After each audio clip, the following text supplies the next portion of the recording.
DLED second year Sanskrit भाषा शिक्षण विषय का पेपर है। देख लीजिए, यह है आपका टोटल 35 नंबर का पेपर होगा।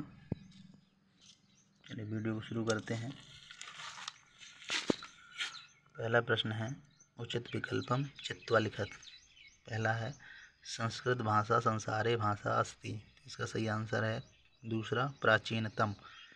खा है विषम इति शब्दस्य विलोमः, तो इसका सही आंसर है तीसरा अमृतम।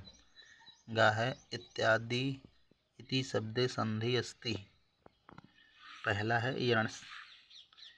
घा है संस्कृतस्य शब्दा सर्वाधिक प्राचीन विधि अस्ति, इसका है तीसरा परंपरागत विधि।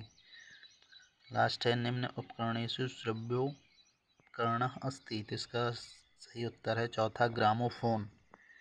दूसरा प्रश्न है प्रदत्ते शब्दे वाक्यानां रिक्तपूर्ति कुरुतः। तो पहला चंपू काव्यम, तो इसमें गद्य पद्य मिश्रित अस्ति, गद्य पद्य भर लेना है। कहा है काव्येषु रम्यम, तो इसका सही आंसर है नाटकम, दूसरे में नाटकम भरना है। गा है संस्कृत धातु शब्दस् अर्थः भवति, तो इसका सही आंसर भर लेना है क्रिया, गा में।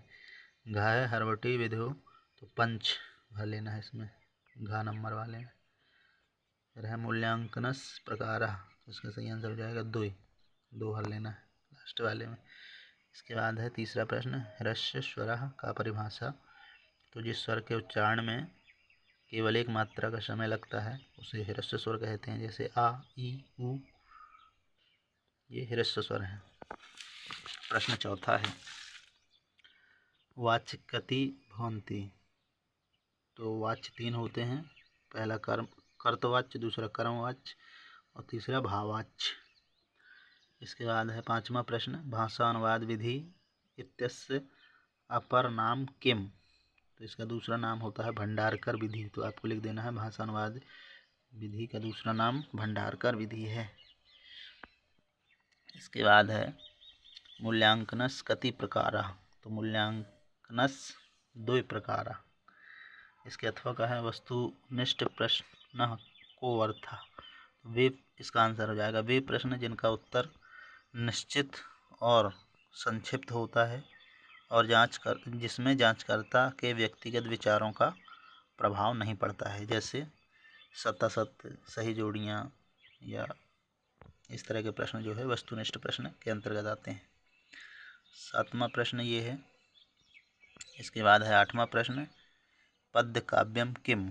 तो वह काव्य जो छंद मात्रा लय और तुक के नियमों के अनुसार लिखा जाता है, इसमें पंक्तियां होती हैं और भाषा में ताल लय और काव्यात्मक सौंदर्य होता है, उसे पद्य काव्य कहते हैं। इसके बाद है 9वां प्रश्न निबंध विधाया के वर्गः भवन्ति। इसका सही आंसर हो जाएगा निबंध विधाया त्रयः वर्गः भवन्ति। पहला है वर्णनात्मक निबंध, दूसरा विवरणात्मक निबंध, तीसरा है विचारात्मक निबंध। 10वां प्रश्न है अनुकरण विधि इत्यस्य गुणा के लिखत। तो अनुकरण विधि के गुण लिखना है, इसका सही आंसर हो जाएगा अनुकरण विधि से छात्रों का उच्चारण शुद्ध होता है, इस विधि से भाषा सीखना आसान और स्वाभाविक होता है, तीसरा है इस विधि से छात्र जल्दी सीखते हैं, और चौथा है इस विधि द्वारा श्रवण और वाचन कौशलों का विकास होता है। इस तरह से 10 प्रश्न कंप्लीट हुए।